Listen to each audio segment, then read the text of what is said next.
What's up, guys? Bring you guys this video about the WRX, the 2015, the knock sensor code that keeps showing up. Circuit low PO327.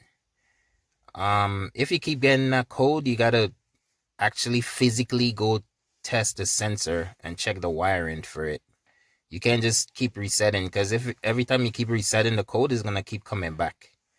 It has nothing to do with water going on top of the sensor or anything like that.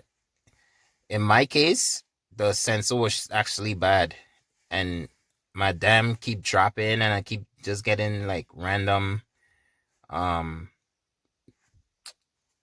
like knocks showing up on the access ports.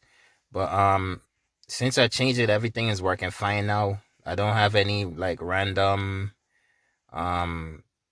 knocks going off or anything like that. So if you get that code, your best bet is to go actually physically go check the sensor and check the wiring and make sure the sensor is okay. Usually if it keeps going off, is the worst case scenario, the sensor is bad, so you got to replace it.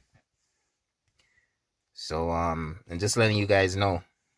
And it's kind of difficult to get to that sensor, so you got to take off the manifold and all that. It's gonna take it took me like an hour to change it, and now my car is working fine. I don't have any